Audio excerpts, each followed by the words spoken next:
Welcome back, everyone, and I'm here again with our very own SBR contributor, Jeff Grant. And today, as we said, we're going to be covering some college basketball games, and this one is going to be between the Georgia-Washington Colonials and the Virginia Cavaliers. How you doing today, Jeff?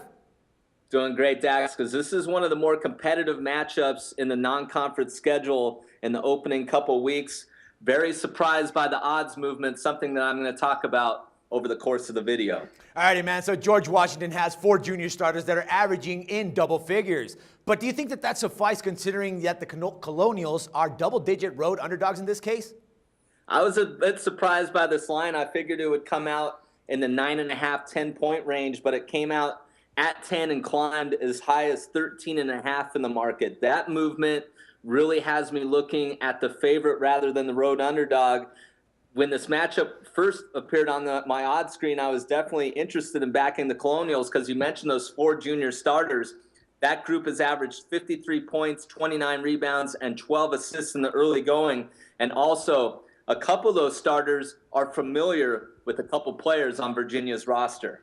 All righty, man. Now, the Cavs, they've won their last 13 home games, with 12 of them actually being double-digit margin games. Now, what makes this team so good when they're playing at home in Charlottesville, man?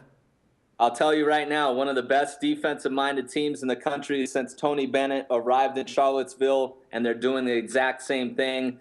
Not the best of competition. They put up the numbers this season, but I'm just impressed that they're actually playing defense against the type of opponents that they're playing. They'll definitely get up for this game. 12 of those games by double-digit margins, Dax. It's significant because a lot of that came against quality ACC opponents last year. Virginia made a big run in the NCAA tournament a season ago. Welcome back a few key starters from that team. 3rd in field goal percentage defense thus far, and the Cavaliers have held their last 27 opponents under 50% shooting from the floor. All right, man. Are we going to see the Cavs go 14-0 at home and maybe even cover the spread in this one, or should we lean towards a total bet? I think this is a game that you have to watch the betting odds leading up to tip-off because of that run from 10 to 13, 13.5-point favorite. If there's a buyback on that number leading in a couple hours before tip-off, then maybe you want to look at the road underdog. But for the sake of the video, I can't ignore that line move. Also because George Washington has dropped its last 16 games against top 10 opponents. Virginia enters this game AP top 9 in the first couple weeks of the rankings. And also George Washington 5-7 against the spread in their last 12 games against lined opponents that average that allow 64 or fewer points. So I'm going to lay the points with the Cavaliers over the Colonials. All right, man. Good stuff, Jeff. Thanks once again for all the valuable insights, and we'll talk some more basketball next Monday, man. Thank you. No problem. And for SBR Picks, this is Dax Floyd.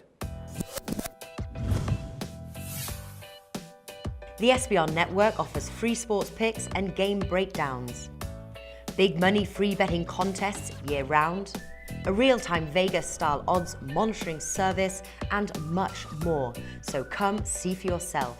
To stay updated on SBR news and promotions, follow us on Twitter, Facebook, and Google+, and do be sure to subscribe to the Sportsbook Review YouTube channel to catch all our daily sports shows.